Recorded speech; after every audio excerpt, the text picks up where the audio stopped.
अक्सर हम लोग ब्रांड से ट्राउज़र्स लेते हैं तो उसमें हम बहुत ज़्यादा कंफर्टेबल फ़ील करते हैं। ना तो वो बहुत ज़्यादा फ़िटिंग में होते हैं और ना ही बहुत ज़्यादा लूज़ होते हैं। तो आज हम उसकी कटिंग करना सीखेंगे।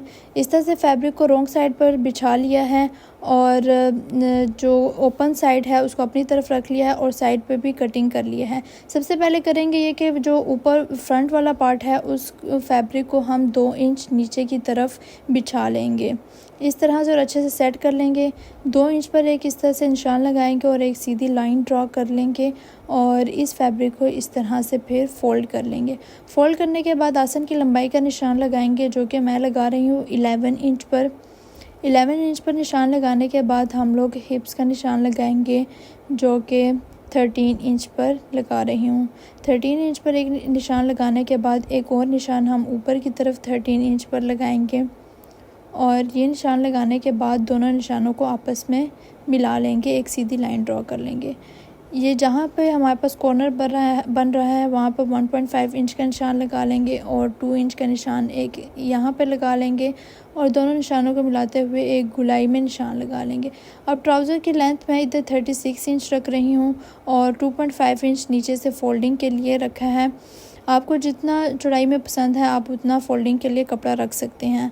इसके बाद पांचे की चौड़ाई 8 इंच पर लगा रही हूँ निशान और पांचे की चौड़ाई और जहाँ पे आसन का निशान लगाया है दोनों निशानों को मिलाते हुए एक सीधी लाइन ड्रॉ कर लेंगे। याद रखें ये लाइन बिल्कुल सीधी लगानी चाहिए। इससे होता यह है कि जो हमारे ट्राउज़र के घुटने की तरफ से कपड़ा बाहर की तरफ निकल आता है वो नहीं होगा फिर सीधी लाइन ड्रॉ करने से। तो जी इस तरह से सिर्फ ऊपर वाले पार्ट की कटिंग की है। ये हमारा फ्रंट पार्ट है, नीचे वाले फैब्रिक की कटिंग नहीं की। इसका हम अलग से निशान लगाकर तो इसकी कटिंग करेंगे। इस तरह से अब हम 1.5 इंच पर एक एक निशान लगा लेंगे, यानी इस तरह से सीधी लाइन ड्रॉ कर लेंगे और जहाँ पर हमारे पहले आसन का निशान लगा वहाँ पर एक सीधी लाइन ड्रॉ करके तो गुलाई में इस तरह से एक निशान लगा लेंगे और ऊपर की तरफ से हम तिरछा इस तरह से गुलाई में एक निशान लगा लेंगे। ये निशान लगाने के बाद हम लोग नीचे की तरफ से इस तरह 1.5 इंच का निशान लगाएंगे।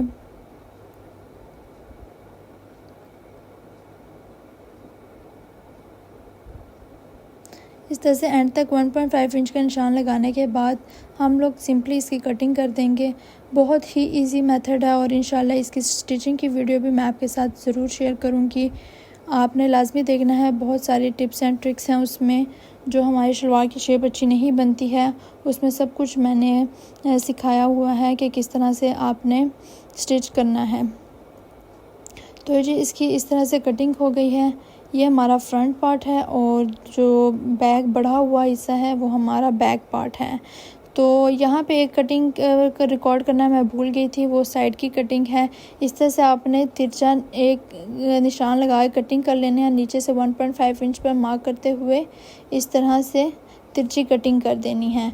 और कटिंग कहाँ तक करनी है, जहाँ पे हमने इस तरह आसन का निशान लगाया है वहाँ तक हमने इसकी कटिंग कर लेनी है। तो ये रिकॉर्ड करना मैं भूल गई थी। तो ये स्टिच करने के बाद इसकी लुक कुछ इस तरह है।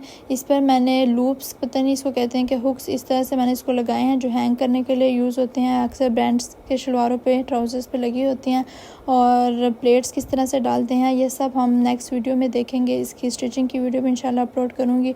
ये देख सकते हैं कि इसमें कोई झोल नहीं है, बिल्कुल फिनिशिंग के साथ ये स्टिच हुआ है। और ये पांचे की तरफ से गुम में किस तरह से सिलाई लगाते हैं ये भी इंशाल्लाह हम देखेंगे। और ये अक्सर पांचों की तरफ से कपड़ा निकल आता है तो वो बहुत बुरा लगता है। तो इंशाल्लाह वीडियो अपलोड करूँगी, आपने ज़रूर देखना।